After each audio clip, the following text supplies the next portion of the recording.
nagartuu na fakkaata kan biraas deemtee waliin dhooyta. Anas nagartuu na fakkaata kan biraas deemtee waliin dhooyta. Anna gahee beeke si dhiise narraa fagaadhu tantee nageesse. Anas nagartuu na fakkaata kan biraas deemtee waliin dhooyta. Anas nagartuu na fakkaata kan biraas deemtee waliin dhooyta.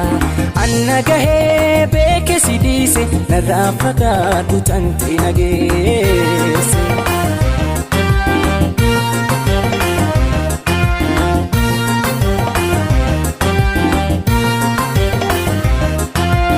Edaanna sobdee sobaan jiraata deema dibattee na miita.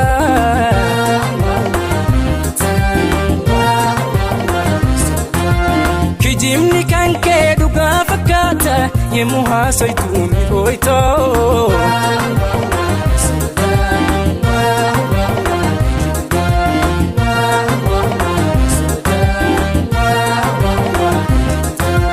Hundumaa fakkaachuu yoo jireenya taatee kaani kan waan jedhu silaa osoo beektee haalli kee si baasuu dhiisi bira yoo rabbiin sodaattee.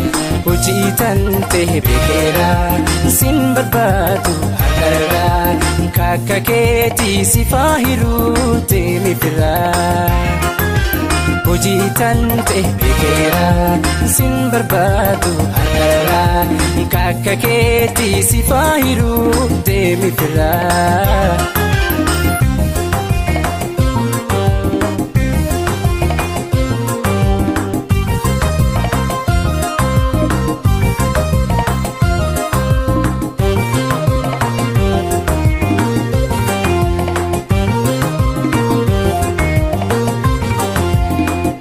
Nagartuu na fakkaata kan biraas deemtee waliin dhooyta. Anas nagartuu na fakkaata kan biraas deemtee waliin dhooyta. Anna gahee beeke si dhiise narraa fagaadhu tantee nageesse.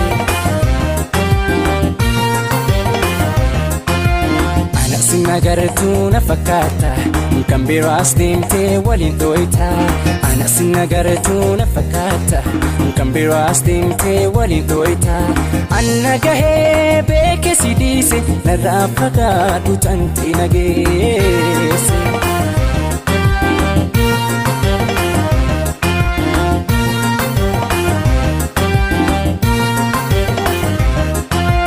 Badiite hundaa sifirra dabre halkaniif guyyaa iraaree.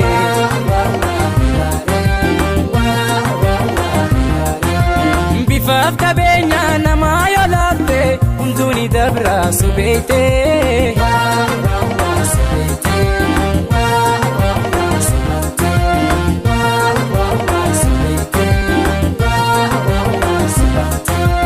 Jaalalti guddaattee gowwaa nama gootii waa hunda so'aruu siifirra dabeetee.